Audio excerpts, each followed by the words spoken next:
നമ്മുടെ പുതിയൊരു വീഡിയോയിലേക്ക് സ്വാഗതം ഗൈസ്. നമ്മൾ ഇന്ന് നോക്കാൻ പോകുന്നത് ഡോഗിൽ നിന്ന് കിട്ടിയ USDT P2P ഇല്ലാതെ ഡയറക്റ്റ് ബാങ്കിലേക്ക് എങ്ങനെ എടുക്കാമെന്നുള്ള ഫുൾ ഡീറ്റെയിൽഡ് ആയിട്ടുള്ളൊരു വീഡിയോയാണ് ഗൈസ്. അതിനുവേണ്ടി നമുക്ക് ആദ്യം തന്നെ കോയിൻ DCX എന്ന് പറഞ്ഞൊരു ആപ്പിൻ്റെ ആവശ്യമുണ്ട്.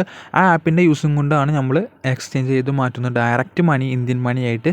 അതും ഇത് ഇന്ത്യയുടെ അണ്ടറിൽ വരുന്ന ഒരു ആപ്പാണ്. അപ്പോൾ ഗൈസ് ഇതിനകത്ത് നമുക്ക് ആവശ്യമുള്ളത് പാൻ കാർഡും അതുപോലെ തന്നെ ആധാർ കാർഡിൻ്റെയും ആവശ്യമുണ്ട്. പാൻ കാർഡ് ഇല്ലാത്തൊരു പേടിക്കേണ്ട കാര്യമില്ല. 18 വയസ്സ് ആയിട്ടുള്ളവർക്ക് ₹1 പോലും മുടക്കില്ലാതെ 24 മണിക്കൂറിനുള്ളിൽ തന്നെ പാൻ കാർഡ് കിട്ടും, അതും ഡിജിറ്റലായിട്ട്. അപ്പോൾ കേസ് വളരെ എളുപ്പത്തിൽ അപ്ലൈ ചെയ്യാൻ പറ്റും. അപ്പോൾ കേസ് അത് ക്രോമിൽ പോയി നമുക്ക് അപ്ലൈ ചെയ്യാൻ പറ്റും. അപ്പോൾ അപ്ലൈ ചെയ്യാൻ ഒരു വീഡിയോ ചെയ്യണമെങ്കിൽ നമുക്ക് കമൻറ്റ് ബോക്സിൽ അറിയിക്കുക. വെറും 24 മണിക്കൂറിലത്തെ പരിപാടിയേ ഉള്ളൂ, സിമ്പിളായിട്ട് എടുക്കാൻ പറ്റും. DCX ഡൗൺലോഡ് ചെയ്യാനുള്ള ലിങ്ക് ഡിസ്ക്രിപ്ഷനിൽ കൊടുത്തിട്ടുണ്ട്. അപ്പോൾ അതിൽ കൂടെ കയറി ഡൗൺലോഡ് ചെയ്യുക. അതുപോലെ തന്നെ നമുക്ക് ആദ്യം വേണ്ടത് ക്രിയേറ്റ് ഒരു ഇമെയിൽ ID കൊടുത്ത് നമുക്ക് ഒരു OTP വെരിഫിക്കേഷൻ ഉണ്ട്, അത് ചെയ്യുക. വളരെ എളുപ്പമാണ് ഗൈസ്. അപ്പോൾ എല്ലാവർക്കും അറിയുന്ന പോലെ അതൊന്ന് ചെയ്ത് വെക്കുക. അതുപോലെ തന്നെ അതിന് ശേഷം നമ്മുടെ മൊബൈൽ നമ്പർ വെച്ച് OTP വെരിഫിക്കേഷൻ ഉണ്ടാവും, അതും കംപ്ലീറ്റ് ചെയ്ത് വെക്കുക. കേസ് ഇതിനകത്ത് പേര് കൊടുക്കുമ്പോൾ നിങ്ങൾ ശ്രദ്ധിക്കേണ്ടത് പാൻ കാർഡിൽ ഏത് പേരാണ് കൊടുത്തിട്ടുള്ളത്, പാൻ കാർഡിൽ ഏത് ഡേറ്റ് ഓഫ് ബർത്താണ് കൊടുത്തിട്ടുള്ളത്, അതിനനുസരിച്ച് നമ്മൾ കൊടുക്കുക. അപ്പോൾ വളരെ എളുപ്പത്തിൽ ആദ്യത്തെ ഇത് കഴിഞ്ഞു. ഇനി അടുത്തത് നമുക്ക് KYC ആണ്. KYC വളരെ സിമ്പിളാണ്, 3-4 മിനിറ്റ് കൊണ്ട് ചെയ്ത് തീർക്കാമെന്ന്, വളരെ എളുപ്പമാണ്. അപ്പോൾ കേസ് നിങ്ങൾ ശ്രദ്ധിക്കേണ്ട കാര്യം ഞാൻ പറഞ്ഞു, പാൻ കാർഡിലുള്ള സെയിം നെയിമും ഡേറ്റ് ഓഫ് ബർത്തും കൊടുക്കേണ്ടതാണ്. അപ്പോൾ കേസ് അത് ശ്രദ്ധിക്കുക. അപ്പോൾ നമ്മൾ പാൻ നമ്പർ അടിക്കുമ്പോൾ തന്നെ അതിനകത്ത് നമ്മുടെ പേര് വരും. അപ്പോൾ കേസ് നമുക്ക് അറിയാൻ പറ്റും നമ്മൾ തന്നെയാണ് അടിച്ചിട്ടുള്ളതെന്ന്. അതുപോലെ തന്നെ ഡേറ്റ് ഓഫ് ബർത്തും കറക്റ്റായിട്ട് അടിക്കുക. അതിനുശേഷം അത് സബ്മിറ്റ് അടിക്കുക. എന്നിട്ട് നമ്മൾ 3 ടിക്കും ക്ലിക്ക് ചെയ്തിട്ടുണ്ടെന്ന് ഉറപ്പ് വരുത്തിയിട്ട് എഗ്രി നിൽക്കുക. എന്നാലാണ് എഗ്രി അടിക്കാൻ പറ്റുള്ളൂ. എഗ്രി ക്ലിക്ക് ചെയ്ത സ്പോട്ടിൽ തന്നെ നമ്മുടെ KYC കംപ്ലീറ്റ് ആയി. ഇനി നമുക്ക് ആധാർ വെരിഫിക്കേഷൻ കൂടി ചെയ്യാനുണ്ട്. അതിന് നമുക്ക് ഡിജി ലോക്കർ എന്ന് പറഞ്ഞ ഒരു ആപ്പ് ഉണ്ട്, ഗവൺമെൻറ്റിൻ്റെ സ്വന്തം ആപ്പാണ്. അതിനകത്ത് നമ്മുടെ ആധാർ കാർഡ് വെരിഫിക്കേഷൻ ചെയ്യണം. അതിന് എങ്ങനെയാണെന്ന് ചോദിച്ചാൽ നമ്മുടെ മൊബൈൽ നമ്പറും അതുപോലെ തന്നെ നമ്മുടെ പേരും അതുപോലെ തന്നെ നമ്മുടെ ആധാർ നമ്പറും ഒരു OTP വന്ന് വെരിഫിക്കേഷൻ ആവുന്നതായിരിക്കും. അത് വളരെ സിമ്പിളാണ്, പ്ലേ സ്റ്റോറിലുണ്ട്, ഗവൺമെൻറ്റിൻ്റെ സ്വന്തം ആപ്പാണ്. അതിനുശേഷം നമ്മൾ ഇവിടെ വന്ന് ആധാർ നമ്പർ ഇവിടെ അടിച്ചു കൊടുത്ത് അതിനകത്തൊരു ക്യാപ്ചർ ഉണ്ടാവും. ആ ക്യാപ്ചർ അടിച്ചു കൊടുത്ത് നെക്സ്റ്റ് അടിച്ച് കഴിഞ്ഞാൽ ഒരു OTP വെരിഫിക്കേഷൻ വരും. ഡിജി ലോക്കർ നമ്മൾ സെറ്റ് ആക്കുമ്പോൾ തന്നെ, നമ്മൾ ക്രിയേറ്റ് അക്കൗണ്ട് കൊടുക്കുമ്പോൾ തന്നെ നമുക്ക് പേരും അതുപോലെ തന്നെ നമ്പറും അതുപോലെ ആധാർ നമ്പറൊക്കെ കൊടുത്ത് ഒരു പാസ്വേഡ് ക്രിയേറ്റ് ചെയ്യാൻ പറയും. ആ പാസ്വേഡ് ക്രിയേറ്റ് ചെയ്യണം. ആ പാസ്വേഡ് ക്രിയേറ്റ് ചെയ്താലാണ് നമുക്ക് ഇതിനകത്ത് ലോഗിൻ ചെയ്യാൻ പറ്റുള്ളൂ. ആ പാസ്വേഡ് നമ്മൾ ഇവിടെ അടിച്ചു കൊടുക്കണം, എന്നിട്ട് കണ്ടിന്യൂ നിൽക്കണം. വളരെ എളുപ്പത്തിൽ തന്നെ ചെയ്യാവുന്ന കാര്യങ്ങളൊക്കെ ഉള്ളൂ. അപ്പോൾ എല്ലാവരും കയറി നോക്കി ശ്രദ്ധിച്ച് ചെയ്യുക. അതിൽ തന്നെ ഡീറ്റെയിൽസും കാര്യങ്ങളൊക്കെ ഉണ്ടാവും. അപ്പോൾ കേസ് നമ്മളത് അപ്പോൾ കേസ് നമ്മുടെ ആധാർ കാർഡിൻ്റെ ഡീറ്റെയിൽസൊക്കെ അതിനകത്ത് കാണാൻ പറ്റും. എന്നിട്ട് ഹലോ ചെയ്ത് കൊടുക്കാം. അപ്പോൾ കേസ് ഗവൺമെൻറ്റിൻ്റെ സ്വന്തം ആപ്പിൽ ഉള്ളത് കാരണോട് നമ്മൾ പേടിക്കേണ്ട കാര്യമൊന്നുമില്ല. അപ്പോൾ ആ വെരിഫിക്കേഷൻ അവിടെ കംപ്ലീറ്റ് ആയിട്ടുണ്ട്. അപ്പോൾ കേസ് ഇനി നമുക്ക് സെൽഫിയാണ്. നമ്മളെ സെൽഫി എടുത്ത് ഒരു വെരിഫിക്കേഷനും കൂടി ഉണ്ട്. അതുകൊണ്ടും കഴിഞ്ഞാൽ നമ്മുടെ ഈ ഒരു പരിപാടി ഇവിടെ കഴിഞ്ഞിട്ടുണ്ട്. വളരെ എളുപ്പത്തിൽ തന്നെ നമുക്ക് അക്കൗണ്ടിലേക്ക് USDT ചേഞ്ച് ചെയ്യാൻ പറ്റും. അതായത് ഏകദേശം ഒരു നിശ്ചിത പ്രൈസ് ഇതിനകത്ത് കൊടുത്തിട്ടുണ്ട്. ആ പ്രൈസിൽ തന്നെ നമുക്ക് സെല് ചെയ്യാൻ പറ്റുന്ന ഒരു അടിപൊളി അത്യാവശ്യം നല്ലൊരു ആപ്പാണ്. ഒരു മോശമില്ലാത്തൊരു ആപ്പായിട്ടാണ് എനിക്ക് തോന്നിയത്. കാരണം മിക്കവർക്കും P2P ചെയ്യാൻ പേടിയാണ്. അതുകൊണ്ടാണ് അപ്പോൾ സെൽഫി വെരിഫിക്കേഷൻ ക്യാമറ ഓണാക്കി കൊടുക്കുക, സെൽഫി കൊടുക്കുക, വളരെ എളുപ്പത്തിൽ തന്നെ കംപ്ലീറ്റ് ചെയ്യാൻ പറ്റും. ഓപ്ഷൻ സെലക്ട് ചെയ്യുമ്പോൾ ഏകദേശം ബിസിനസ് അതുപോലെ തന്നെ വർക്ക് അത് നമ്മൾ എന്തെങ്കിലും അടിച്ചു കൊടുത്താൽ നമ്മൾ വലിയ സീനൊന്നുള്ള കേസല്ല. അതെന്താണെന്ന് വെച്ചൊന്ന് ക്ലിക്ക് ചെയ്തിട്ട് സബ്മിറ്റ് അടിച്ചു കൊടുത്താൽ ഓപ്ഷൻ അങ്ങനെ തന്നെയാണ്. നമുക്ക് ഏതെങ്കിലും ഒരെണ്ണം കൊടുത്തങ്ങൾ ഒഴിവാക്കി വിടാം. ഇത് വലിയുള്ള കേസൊന്നുമല്ല. അപ്പോൾ കേസ് ഏതാണെന്ന് വെച്ച് കൊടുത്ത് അങ്ങോട്ട് ഒഴിവാക്കി ഇടുക. അപ്പോൾ നമ്മുടെ വെരിഫിക്കേഷൻ അങ്ങോട്ട് കംപ്ലീറ്റ് ആയിട്ടുണ്ട്, അല്ലെങ്കിൽ KYC കംപ്ലീറ്റ് ആയിട്ടുണ്ട്. അപ്പോൾ നമുക്ക് ഇനി നമ്മുടെ ബാങ്ക് സെലക്ട് ചെയ്ത് കഴിഞ്ഞാൽ ആ ബാങ്കിലേക്ക് നമ്മുടെ അക്കൗണ്ട് നമ്പർ 2 പ്രാവശ്യം അടിക്കണം. IFSC കോഡ് അടിച്ചു കഴിഞ്ഞാൽ നമ്മുടെ അക്കൗണ്ടിലേക്ക് ഏകദേശം ₹1 കയറും. അപ്പോൾ നമ്മുടെ അക്കൗണ്ട് തന്നെയാണെന്നുള്ള വെരിഫിക്കേഷനാണ്. അത് കഴിയുമ്പോൾ നമുക്ക് നമ്മുടെ USDT എടുത്ത് സെല്ല് ചെയ്ത് നമ്മുടെ അക്കൗണ്ടിലേക്ക് ഇടാം. വളരെ എളുപ്പം തന്നെയാണ്. അത് നമുക്ക് ഓരോ സ്റ്റെപ്പായിട്ട് നമുക്ക് നോക്കാവുന്നേ ഉള്ളൂ. വളരെ എളുപ്പത്തിൽ തന്നെ ചെയ്യാവുന്ന കാര്യമുള്ളൂ. നമ്മുടെ അക്കൗണ്ട് നമ്പർ 2 പ്രാവശ്യം അടിച്ചിട്ട് IFSC കോഡും കൊടുത്ത് വെരിഫിക്കേഷൻ ചെയ്യാൻ ഒരു OTP വരും. ആ OTP അടിച്ചു കൊടുത്താൽ മതി. വളരെ എളുപ്പത്തിൽ തന്നെ നമ്മുടെ വെരിഫിക്കേഷൻ കഴിയും. ഒരു നമ്മുടെ അക്കൗണ്ടിൽ കയറുകയും ചെയ്യും. അക്കൗണ്ടിൽ നമ്മുടെ കയറിയിട്ടൊന്നും ചെക്ക് ചെയ്യുക. കാരണം കയറിയാലാണ് നമ്മുടെ അക്കൗണ്ടിൽ നിന്ന് USDT സെല് ചെയ്തിട്ടുള്ള ഫണ്ടും കയറുള്ളൂ. ഇവിടെ ആഡ് ഫണ്ട് എന്നൊരു ഓപ്ഷൻ ഉണ്ട്. നമുക്ക് ഇതിനകത്ത് ഫണ്ട് ആഡ് ചെയ്തിട്ട് നമുക്ക് ഇതിൽ നിന്ന് വാങ്ങാനും പറ്റും. ഏകദേശം 100 മുതലാണ് സ്റ്റാർട്ട് ചെയ്യുന്നതിനകത്ത്. വളരെ എളുപ്പത്തിൽ തന്നെ വാങ്ങും പോലും വിൽക്കും പോലും തന്നെയാണ്. വളരെ എളുപ്പമാണ്. ജസ്റ്റ് ഫണ്ട് ആഡ് ചെയ്തിട്ട് ഗൂഗിൾ പേയോ അല്ലെങ്കിൽ ഫോൺ പേയോ അങ്ങനെ എന്തെങ്കിലും ഒരു UPI ID കൊടുത്ത് നമുക്ക് പർച്ചേസ് ചെയ്യാൻ പറ്റും. അതുപോലെ തന്നെ സെല് ചെയ്യാനും വളരെ എളുപ്പം തന്നെയാണ്. നമ്മൾ ഇപ്പോൾ P2P ഒന്നും ചെയ്യേണ്ട കാര്യമില്ല. കാരണം ഒരുപാട് പേർക്ക് അത് ചെയ്യാനൊരു പേടിയാണ്. അതുകൊണ്ട് എല്ലാവരും UPS വാങ്ങുക, അല്ലെങ്കിൽ UPS സെല്ല് ചെയ്യാം. അപ്പോൾ എല്ലാത്തിലും ഉള്ള പോലെ തന്നെ ഉള്ളൊരു ചെറിയ ഗ്യാസ് ഫീയും കാര്യങ്ങളൊക്കെ ഉണ്ട്. ഒരു 100 രൂപ നമ്മൾ ആഡ് ചെയ്താൽ ഏകദേശം രൂപ ആഡ് ചെയ്താൽ അതിന് ഏകദേശം 50 പൈസ ഇതിൽ നിന്ന് പിടിക്കും. അപ്പോൾ കേസ് നമ്മൾ ബാക്കിയുള്ള ഫണ്ടിലൊന്നും പിടിക്കില്ല എന്ന് വിചാരിക്കേണ്ട. ഇതിനകത്ത് നമ്മൾ പിടിക്കുന്ന കാണിച്ചിട്ടുണ്ട്. ബാക്കിയുള്ളതിൽ ഡോളേഴ്സ് ആയിട്ടാണ് പിടിക്കുന്നത്. നമ്മൾ അറിയ പോലും ഇല്ല നമ്മുടെ അക്കൗണ്ടിൽ നിന്ന് കൊണ്ടുപോകുന്നത്. അപ്പോൾ കേസ് എല്ലാം കണക്കാണ്. അപ്പോൾ അതിനനുസരിച്ച് നിങ്ങൾ ശ്രദ്ധിച്ച് ചെയ്യുക. ഇനി നമുക്ക് ചെയ്യേണ്ടത് എന്താണെന്ന് വെച്ചാൽ നമ്മുടെ USDT എങ്ങനെ സെല്ല് ചെയ്ത് ബാങ്ക് അക്കൗണ്ടിലേക്ക് ഇടാന്നുള്ളത്. അപ്പോൾ നമുക്ക് അതിനകത്തുള്ള കാര്യങ്ങൾ നോക്കാം. കേസ് നിങ്ങൾ ഏത് എക്സ്ചേഞ്ചാണ് യൂസ് ചെയ്യുന്നത് വെച്ചാൽ ആ എക്സ്ചേഞ്ച് ഓപ്പൺ ചെയ്യുക. എല്ലാ എക്സ്ചേഞ്ചിനേക്കാളും സിമിലറാണ് എന്താ പറയുക ബൈബിറ്റ്. അതുകൊണ്ടാണ് ബൈബിറ്റ് എടുക്കുന്നത്. അപ്പോൾ നമ്മൾ ബൈബിറ്റിലും ഈ സെയിം മെത്തേഡാണ്. അപ്പോൾ ബൈബിറ്റിൽ നമ്മൾ അസറ്റ് എടുത്തു. ഏത് ആപ്പിലാണെങ്കിലും അസറ്റ് എന്നൊരു ഓപ്ഷൻ എടുത്തിട്ട് യൂണിഫൈഡ് ട്രേഡ് സെലക്ട് ചെയ്തിട്ട് USDT എന്നൊരു ഓപ്ഷൻ അവിടെ കാണാം. അപ്പോൾ കേസ് USDT നമ്മുടെ ഫണ്ടിങ് അക്കൗണ്ടിൽ തന്നെയാണോ കിടക്കണതെന്ന് എല്ലാവരും ചെക്ക് ചെയ്യുക. ഫണ്ടിങ് അക്കൗണ്ടിലാണ് കിടക്കുന്നതെങ്കിൽ അത് മാറ്റേണ്ടതില്ല. അപ്പോൾ ഫണ്ടിങ് അക്കൗണ്ടിലാണ് കിടന്നാലാണ് നമുക്ക് സെൻഡ് ചെയ്യാൻ പറ്റുള്ളൂ, വിഡ്രോ അടിക്കാൻ പറ്റുള്ളൂ. അപ്പോൾ കേസ് നമ്മൾ ഫണ്ടിങ് അക്കൗണ്ടിൽ കിടക്കണമെന്ന് നോക്കുക. അല്ലെങ്കിൽ നമ്മളിവിടെ കൺവേർട്ട് എന്ന് പറഞ്ഞ ഓപ്ഷൻ ഉണ്ട് അടിയിൽ. കൺവേർട്ടുമ്പോൾ ക്ലിക്ക് ചെയ്താൽ നമുക്കത് മാറ്റാൻ പറ്റും. നമുക്കത് മാറ്റാം. അപ്പോൾ കേസ് എല്ലാവരും കൺവേർട്ട് എന്ന് പറഞ്ഞ ഓപ്ഷനിൽ ക്ലിക്ക് ചെയ്യാം. കൺവേർട്ടുമ്പോൾ ക്ലിക്ക് ചെയ്തിട്ട് നമുക്കിവിടെ സെലക്ട് ചെയ്യാൻ ഒരു ഓപ്ഷൻ ഉണ്ട്. അപ്പോൾ നമ്മൾ ഒന്ന് ഫണ്ടിങ് അക്കൗണ്ടിലാണ് കിടക്കണമെങ്കിൽ നമ്മൾ മാറ്റേണ്ട. ഫണ്ടിങ് അക്കൗണ്ടിലല്ല കിടക്കണമെങ്കിൽ നമുക്ക് ഇങ്ങനെ മാറ്റിയാൽ മതി. വളരെ എളുപ്പത്തിൽ തന്നെ മാറ്റാവുന്നേ ഉള്ളൂ. അപ്പോൾ കേസ് ശ്രദ്ധിക്കുക. അത് തന്നെ നമ്മൾ എത്ര എമൗണ്ടാണ് അതിനകത്ത് വേണ്ടത്. നമ്മുടെ കയ്യിലുള്ള ഫുൾ എമൗണ്ട് ആണെങ്കിൽ മാക്സിമം എത്തുമ്പോൾ ക്ലിക്ക് ചെയ്യാം. എന്നിട്ട് എന്താ പറയുക കൺഫേം നിൽക്കാം. അപ്പോൾ നമുക്ക് നമ്മുടെ ഫണ്ടിങ് അക്കൗണ്ടിലോട്ട് മാറിക്കോളും. അതുപോലെ തന്നെ നമ്മൾ എത്ര എമൗണ്ടാണെന്ന് വെച്ചാൽ അടിച്ചു കൊടുത്താലും മതി. ഇപ്പോൾ ഞാൻ മാക്സിമം ക്ലിക്ക് ചെയ്തിട്ടുണ്ട്. അതിനുശേഷം നമ്മൾ ബാക്ക് അടിച്ച് ഫണ്ടിങ് അക്കൗണ്ട് ഓപ്പൺ ചെയ്യാണ്. ഫണ്ടിങ് അക്കൗണ്ടിൽ നിന്നാണ് നമുക്കിനി ഡയറക്റ്റ് വിഡ്രോ അടിക്കാനുള്ളത്. നമുക്ക് ഇതിനകത്ത് സെലക്ട് ചെയ്യേണ്ടത് USDT ആണ്. USDT ഓപ്ഷൻ സെലക്ട് ചെയ്യുക. നമുക്ക് ഫസ്റ്റ് തന്നെ കിടക്കണ്ടാവും. എങ്ങനെയാണ് എവിടെയാണെന്ന് വെച്ചാൽ നോക്കി സെലക്ട് ചെയ്ത് വെക്കാം. അതിനുശേഷം നമുക്ക് ഇവിടെ വിഡ്രോ എന്ന് പറഞ്ഞൊരു ഓപ്ഷൻ ഉണ്ട്. വിഡ്രോ ക്ലിക്ക് ചെയ്യാം. ശേഷം ഇവിടെ ചോദിച്ചിട്ടുള്ളത് നമ്മുടെ എന്താ പറയുക USDTയുടെ അഡ്രസ്സ്, അതായത് നമ്മുടെ CoinDCXൻ്റെ അഡ്രസ്സും അതുപോലെ തന്നെ നെറ്റ്വർക്കും അതുപോലെ തന്നെ എമൗണ്ടും കൊടുത്തിട്ടുണ്ട്. അതൊക്കെ ഫില്ല് ചെയ്ത് കഴിഞ്ഞാൽ നമുക്ക് വിഡ്രോ നോക്കി കഴിഞ്ഞാൽ നമ്മുടെ CoinDCXിലോട്ട് എന്താ പറയുക നമ്മുടെ കോയിൻസ് മാറിക്കഴിഞ്ഞാൽ നമുക്ക് അതിൽ നിന്ന് ഡയറക്റ്റ് സെല്ല് ചെയ്യാനുള്ള ഒരു ഓപ്ഷൻ വരും. അപ്പോൾ നമുക്ക് CoinDCX ഓപ്പൺ ചെയ്യേണ്ടതുണ്ട്. CoinDCX സെലക്ട് ചെയ്തിട്ട് നമ്മുടെ KYC കംപ്ലീറ്റ് ചെയ്താൽ മാത്രമാണ് നമുക്കിത് ചെയ്യാൻ പറ്റുള്ളൂ. അപ്പോൾ KYC കംപ്ലീറ്റ് ചെയ്യണം എങ്ങനെയാണ് നമ്മൾ തുടക്കത്തിൽ കാണിച്ചാൽ തന്നെ കറക്റ്റായിട്ട് ചെയ്ത് KYC കംപ്ലീറ്റ് ചെയ്യാം.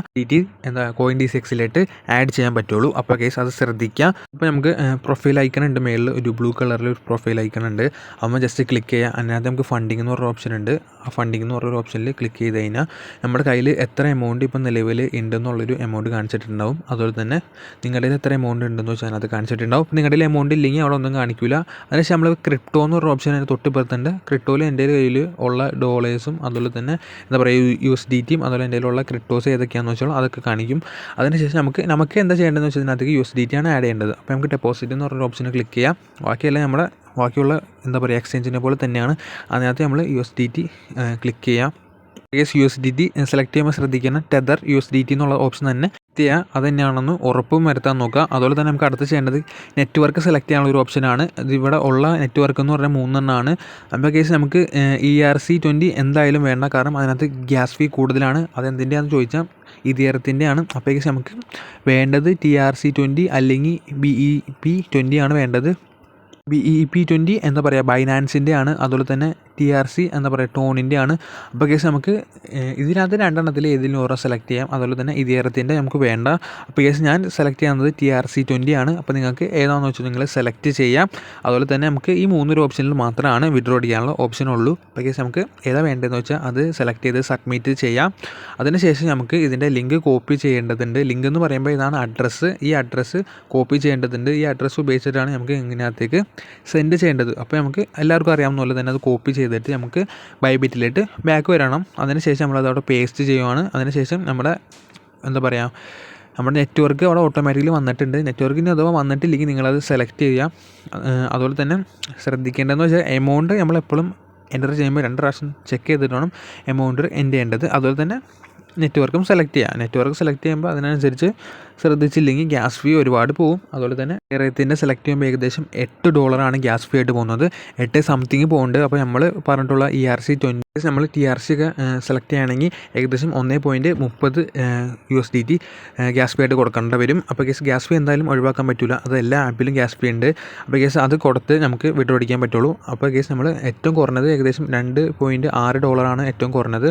ഏറ്റവും കുറഞ്ഞ ഡോളർ എന്ന് പറയുമ്പോൾ നമ്മുടെ കയ്യിലുള്ള ഏകദേശം $2.6 വേണം നമുക്ക് വിഡ്രോ അടിക്കണമെങ്കിൽ. അപ്പോൾ കേസ് അതിനനുസരിച്ചാണ് നമുക്ക് വിഡ്രോകൾ വരുള്ളൂ. അപ്പോൾ കേസ് നമ്മൾ ഗ്യാസ് ഫീ പിടിച്ചിട്ടുള്ള എമൗണ്ടാണ് നമ്മുടെ അക്കൗണ്ടിൽ കയറുള്ളൂ എന്ന് ഞങ്ങൾ ഓർത്ത് വച്ചേക്കാം. അപ്പോൾ കേസ് ഇങ്ങനെ നമ്മുടെ അഡ്രസ്സും കാര്യങ്ങളൊക്കെ ചെക്ക് ചെയ്ത് വെക്കാം. ഒന്നുകൊണ്ട് ജസ്റ്റ് ചെക്ക് ചെയ്യാം. അതിനുശേഷം നമ്മൾ എമൗണ്ട് കറക്റ്റായിട്ട് എൻ്റർ ചെയ്യാൻ നോക്കുക. നിങ്ങൾക്ക് എത്ര എമൗണ്ടാണ് വേണ്ടത് ആ ഒരു എമൗണ്ട് സെലക്ട് ചെയ്യുക. അല്ലെങ്കിൽ മാക്സിമം ക്ലിക്ക് ചെയ്യാം. എത്ര എമൗണ്ട് എന്ന് വെച്ചാൽ ആ ഒരു എമൗണ്ട് സെലക്ട് ചെയ്തിട്ട് എന്താ പറയുക വിഡ്രോ എന്നുള്ള ഓപ്ഷനിൽ ക്ലിക്ക് ചെയ്ത് കഴിഞ്ഞാൽ നമ്മുടെ വിഡ്രോവിൽ അവിടെ ഇതാവും നമ്മുടെ ഗ്യാസ് ഫീ ഒക്കെ അതിനകത്ത് എഴുതിയിട്ടുണ്ട്. എന്താ 1.3 അത്ര എമൗണ്ടാണെന്ന് വെച്ചാൽ ആ ഒരു എമൗണ്ട് അവിടെ വന്നിട്ടുണ്ടാവും. വിഡ്രോമെന്ന് നോക്കി കഴിഞ്ഞാൽ നമ്മുടെ എമൗണ്ട് ചോദിക്കും. ആ എമൗണ്ട് അവിടെ അടിച്ച് കൊടുക്കണം. എമൗണ്ട് എത്രയാണെന്ന് വെച്ചാൽ കറക്റ്റ് എമൗണ്ട് അടിച്ച് കൊടുക്കുമ്പോൾ നിങ്ങൾ രണ്ടാമത് ശ്രദ്ധിക്കേണ്ടതാണ്. എങ്ങാനും കൈ കൊണ്ട് വേറെ നമ്പർ വന്നിട്ടുള്ളതെന്ന് വെച്ചാൽ ആ നമ്പർ സെലക്ട് ചെയ്തിട്ട് എത്ര എമൗണ്ടാണ് നിങ്ങൾക്ക് വേണ്ടതെന്ന് വെച്ചാൽ ആ എമൗണ്ട് കൺഫർമേഷൻ നിൽക്കാം.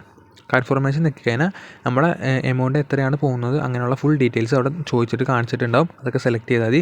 അപ്പോൾ നമ്മുടെ ഫണ്ട് അങ്ങനെ എത്തിയിട്ടുണ്ടാവുന്നതാണ്. പിന്നെ കേസ് നമ്മൾ ഗൂഗിൾ ഒതൻറ്റിഫിക്കേഷൻ ഓണാക്കിയാൻ വേണ്ടി മാത്രമാണ് ഗൂഗിൾ ഒതൻറ്റിഫിക്കേഷൻ കാണിക്കുകയുള്ളൂ. അപ്പോൾ കേസ് നിങ്ങൾ സെലക്ട് ചെയ്ത് ആവശ്യം വച്ചേക്കുക. കാരണം സെക്യൂരിറ്റിയുടെ ആവശ്യമുള്ളവർ അത് ഓണാക്കി വച്ചേക്കാം. അത് ഓണാക്കി വച്ചേക്കുക താല്പര്യമുള്ളവർ. അതുപോലെ തന്നെ ഒതൻറ്റിഫിക്കേഷൻ്റെ ആപ്പ് ഡൗൺലോഡ് ചെയ്തിട്ടുണ്ട്. ആപ്പ് ഡൗൺലോഡ് ചെയ്താലാണ് നമുക്ക് ഈ ഒരു കോഡ് ഉണ്ട്. ആ കോഡ് അവിടെ ചെന്ന് പേസ്റ്റ് ചെയ്താലാണ് നമുക്ക് ആ കോഡ് അവിടെ കാണിക്കുകയുള്ളൂ. ആ കോഡ് ഏകദേശം 30 സെക്കൻഡിനുള്ളിൽ മാറി വരും. അതിനുള്ളിൽ നമ്മൾ കോഡ് അടിച്ച് വിഡ്രോ അടിക്കേണ്ടതാണ്. അപ്പോൾ നമ്മൾ ഫണ്ടിൻ്റെ പാസ്വേഡോ അല്ലെങ്കിൽ എന്തിൻ്റെ പാസ്വേഡ് എങ്ങാനും മാറ്റിക്കഴിഞ്ഞാൽ 24 മണിക്കൂർ കഴിയാണ്ട് നമുക്ക് പിന്നെ വിഡ്രോ അടിക്കാൻ പറ്റില്ല. അതുകൊണ്ട് പാസ്വേഡൊക്കെ എന്താ പറയുക സെറ്റാൻ നോക്കുക. അപ്പോൾ കേസ് നമ്മുടെ ഫണ്ട് അവിടെ എത്തിയിട്ടുണ്ട്. അപ്പോൾ കേസ് നമ്മുടെ ഫണ്ട് ഇപ്പോൾ വെരിഫിക്കേഷനിലാണ് കിടക്കുന്നത്. അതായത് നമ്മുടെ ഫണ്ട് ഇപ്പോൾ നിലവിൽ ഇതിനകത്തുണ്ട്. അപ്പോൾ കേസ് നമ്മുടെ ഏകദേശം ഫണ്ട് വെരിഫിക്കേഷനിലാണ് കിടക്കുന്നത്. അതായത് നമ്മുടെ അക്കൗണ്ടിൽ നമ്മൾ തന്നെയാണോ ഈ ഫണ്ട് ഇട്ടിട്ടുള്ളതെന്നുള്ള വെരിഫിക്കേഷനിലാണ് കിടക്കുന്നത്. അതിന് നമ്മൾ സിമ്പിളായിട്ട് പറയുകയാണെങ്കിൽ ഏകദേശം 1 മിനിറ്റിനുള്ളിൽ തന്നെ എന്താ പറയുക നമ്മുടെ അക്കൗണ്ടിലിട്ട് അത് വന്നിട്ടുണ്ട്. അപ്പോൾ കേസ് നമ്മൾ ഇനി നോക്കേണ്ടത് എന്താണെന്ന് ചോദിച്ചാൽ ഏകദേശം ഒരു 2 മിനിറ്റ് കഴിഞ്ഞ ശേഷം നമ്മൾ നോക്കിയപ്പോൾ ഡീറ്റെയിൽസ് റിക്വയർഡ് എന്നൊരു ഓപ്ഷനാണ് കിടക്കുന്നത്. അപ്പോൾ കേസ് ജസ്റ്റ് നമുക്കൊന്ന് ക്ലിക്ക് ചെയ്യാം. ജസ്റ്റ് നമ്മൾ ക്ലിക്ക് ചെയ്യുമ്പോൾ നമ്മുടെ സബ്മിറ്റ് എന്താ പറയുക ഡെപ്പോസിറ്റ് ഡീറ്റെയിൽസ് എന്നൊരു ഓപ്ഷൻ ഉണ്ട്. ജസ്റ്റ് അതുമൊന്ന് ക്ലിക്ക് ചെയ്യാം. നമ്മൾ ക്ലിക്ക് ചെയ്ത് കഴിഞ്ഞാൽ നമുക്ക് കുറച്ച് എന്താ പറയുക ക്വസ്റ്റ്യൻസ് ഒക്കെ ഉണ്ടാവും. അത് ജസ്റ്റ് ഒന്ന് ഡെപ്പോസിറ്റ് നമ്മൾ തന്നെയാണോ ഡെപ്പോസിറ്റ് ചെയ്തിട്ടുള്ളതെന്ന് അറിയിക്കാൻ വേണ്ടിയുള്ള ഒരു ഫോമാണ്. നമ്മുടെ ഇന്ത്യൻ ഗവൺമെൻറ്റിൻ്റെ അണ്ടറിലുള്ള എക്സ്ചേഞ്ച് കാരണം കൊണ്ടാണ് ഇങ്ങനെയൊക്കെയുള്ള ഇത് വന്നിട്ടുള്ളത്. അപ്പോൾ കേസ് നമ്മുടെ കയ്യിൽ തന്നെ ഉള്ളതാണെന്നുള്ള ക്വസ്റ്റ്യൻസ് കൊടുത്തിട്ടുണ്ട്. അപ്പോൾ കേസ് നമ്മൾ എസ് ഓറിന് കൊടുത്തിട്ടുണ്ട് നമ്മൾ തന്നെയാണോ ഇതിനകത്ത് വിഡ്രോ ചെയ്തിട്ടുള്ളതെന്നുള്ളത്. അപ്പോൾ നമ്മൾ എസ് കൊടുക്കുക. അതിനകത്ത് നമ്മൾ അല്ലെങ്കിൽ നോയും കൊടുക്കുക. അപ്പോൾ കേസ് നമ്മുടെ ആരുടെ അക്കൗണ്ടിൽ നിന്നാണോ ഫണ്ട് ഇട്ടത് അവരുടെ പേരും അതുപോലെ തന്നെ ഡേറ്റ് ഓഫ് ബർത്തും അതുപോലെ തന്നെ എന്തിനു വേണ്ടിയാണ് നമ്മൾ ഫണ്ട് അയച്ചിട്ടുള്ളതെന്നുള്ള സാധനങ്ങളും അതുപോലെ തന്നെ ഒരു പാൻ കാർഡിൻ്റെ ഫോട്ടോയും എന്താ പറയുക അതിന് സബ്മിറ്റ് ചെയ്യേണ്ടതുണ്ട്. നമ്മുടേതല്ലാത്തത് നമ്മുടെ സ്വന്തം അക്കൗണ്ടിൽ നിന്നാണെങ്കിൽ അത് നമുക്ക് സെലക്ട് ചെയ്യേണ്ട കാര്യമില്ല. നമ്മൾ ഇതിനകത്ത് ഗിഫ്റ്റ് ഒക്കെ കൊടുത്താൽ മതി. അപ്പോൾ ഗിഫ്റ്റ് എന്നൊക്കെ പറഞ്ഞുള്ള ഓപ്ഷൻ സെലക്ട് ചെയ്താൽ മതി. ഇതൊന്നും വലിയ സീനുള്ള കേസല്ല കേസ്. അപ്പോൾ നമുക്ക് വേണ്ടത് നമ്മൾ തന്നെ നമ്മുടെ അക്കൗണ്ടിൽ നിന്ന് ആഡ് ചെയ്തിട്ടുള്ളത് കാരണം നമ്മൾ എസ് കൊടുക്കുകയാണ്. അപ്പോൾ കേസ് നിങ്ങൾക്ക് എന്താണോ നിങ്ങളുടെ പർപ്പസ് അതുപോലെ തന്നെ നിങ്ങൾ ചെയ്യുക. നിങ്ങളിപ്പോൾ നിങ്ങളുടെ അക്കൗണ്ടിൽ നിന്നാണെങ്കിൽ നിങ്ങൾ എസ് കൊടുക്കുക. നിങ്ങളുടെ അക്കൗണ്ടിൽ നിന്ന് അല്ലെങ്കിൽ നോ കൊടുക്കുക. അപ്പോൾ അതനുസരിച്ച് ചെയ്യാം. അപ്പോൾ കേസ് ഞാൻ എസ് കൊടുക്കുകയാണ്. എസ് കൊടുത്തതിന് ശേഷം എന്താ പറയുക സെലക്ട് പേയ്മെൻറ്റ് ഞാൻ ഗിഫ്റ്റ് കൊടുക്കുന്നതാണ്. ഗിഫ്റ്റ് കൊടുത്ത് കഴിഞ്ഞിട്ട് നമ്മൾ ടിക്കറ്റ് ഇട്ടിട്ട് എന്താ പറയുക സബ്മിറ്റ് ഡീറ്റെയിൽസ് കൊടുക്കുകയാണ്. മണിക്കൂറിനുള്ളിൽ തന്നെ നമ്മുടെ അക്കൗണ്ടിൽ കയറും എന്നൊക്കെയുള്ള വെരിഫിക്കേഷൻ ആവുന്നുള്ള ഒരു ഇതാണ് കാണിച്ചിട്ടുള്ളത്. നമ്മൾ ഓക്കെ കൊടുക്കുമ്പോൾ തന്നെ നമുക്ക് എന്താ പറയുക സ്പോട്ടിൽ തന്നെ നമ്മുടെ അക്കൗണ്ടിലായിട്ട് എന്താ പറയുക USDT വരുന്നുണ്ട്. അപ്പോൾ കേസ് വേറെ പ്രശ്നങ്ങളും കാര്യങ്ങളൊന്നുമില്ല. അങ്ങനെ ഒരു എന്താ പറയുക ഇന്ത്യൻ ഗവൺമെൻറ് അണ്ടറിലുള്ള കാരണമാണ് ഇങ്ങനത്തെ ചെറിയ എന്താ പറയുക ടാസ്കുകൾ വരുന്നത്. അതൊന്നും സീനൊന്നും ഇല്ലാത്ത കേസാണ്. അതിനുശേഷം നമുക്കിത് സെല്ലാണ് ഈ USDT എന്ന് പറയുന്ന ഓപ്ഷൻ സെർച്ച് ചെയ്തെടുക്കേണ്ടതാണ്. USDT ടെതറാണ് നമ്മൾ മറക്കരുത്. ടെതർ തന്നെയാണ് നമ്മൾ സെർച്ച് ചെയ്യേണ്ടത്. USDT ടെതർ നിലവിൽ എത്ര പ്രൈസാണോ ആ ഒരു പ്രൈസ് ആയിരിക്കും ഇവിടെ കാണിച്ചിട്ടുണ്ടാവുള്ളൂ. അപ്പോൾ കേസ് ഞാൻ ഇന്നലെയാണ് ഈ വീഡിയോ ഷൂട്ട് ചെയ്യുന്നത്. ഇന്ന് എന്തായാലും വില മാറിയിട്ടുണ്ടാവുന്നതാണ്. അപ്പോൾ കേസ് നിലവിൽ എത്ര പ്രൈസാണോ ആ ഒരു പ്രൈസിന് നമുക്ക് ഇതിനകത്ത് സെല്ലും ബൈയും ചെയ്യാൻ പറ്റുന്നതാണ്. അപ്പോൾ കേസ് നമ്മൾ ഏകദേശം എന്താ പറയുക ഏകദേശം P2P ആയിട്ട് എന്താ വ്യത്യാസം എന്ന് വെച്ചാൽ P2Pയിൽ ഏകദേശം നമുക്ക് 92 രൂപ വരെ മാക്സിമം അല്ലെങ്കിൽ 95 രൂപ വരെ മാക്സിമം എമൗണ്ട് അനുസരിച്ച് നമുക്ക് സെല് ചെയ്യാൻ പറ്റുന്നതാണ്. നമ്മുടെ എത്ര എമൗണ്ട് ഉണ്ടോ അതിനനുസരിച്ച് നമുക്ക് വില കൂട്ടി നമുക്ക് സെല് ചെയ്യാൻ പറ്റും. ഇതിനകത്ത് ഒരു നിശ്ചിത എമൗണ്ട് ഉണ്ടാവും. ആ എമൗണ്ടിൽ മാത്രമേ നമുക്ക് സെല്ലും എന്താ പറയുക വാങ്ങാനും കൊടുക്കാനും പറ്റുള്ളൂ. അത് നിങ്ങൾ മനസ്സിലാക്കുക. അപ്പോൾ നിങ്ങൾ എന്തുകൊണ്ടും P2P ആണ് എനിക്ക് ലാഭമായിട്ട് തോന്നിയിട്ടുള്ളത്. പിന്നെ പലർക്കും പേടിയാണ് എന്താ പറയുക P2P ചെയ്യാൻ. അപ്പോൾ ഞാൻ സെല്ല് നോക്കിയിട്ട് USDT ആണ് സെല് ചെയ്യേണ്ടതെന്ന് വെച്ചാൽ അവിടെ നമുക്ക് അടിച്ചു കൊടുക്കാമെന്നാണ്. എത്ര എമൗണ്ട് കിട്ടും എന്നുള്ളത് അപ്പുറത്ത് നമുക്ക് കാണാൻ പറ്റും. അപ്പോൾ കേസ് വളരെ എളുപ്പത്തിനാണ്. ഇപ്പോൾ ഏകദേശം പ്രൈസ് കുറഞ്ഞിട്ടുണ്ട്. അപ്പോൾ കേസ് കൂടാനും കുറയാനും ഉള്ള സാധ്യതയുണ്ട്. അപ്പോൾ കേസ് നമ്മൾ ഏറ്റവും അടിയിലൊരു ഓപ്ഷൻ ഉണ്ട് സ്ലൈഡ് ചെയ്യാനുള്ള. സ്ലൈഡ് ചെയ്യുമ്പോൾ തന്നെ നമ്മുടെ പേയ്മെൻറ്റ് എന്താ സെല്ലാവുന്നതാണ്. വളരെ എളുപ്പത്തിൽ തന്നെ സെല്ലാവുന്നതാണ്.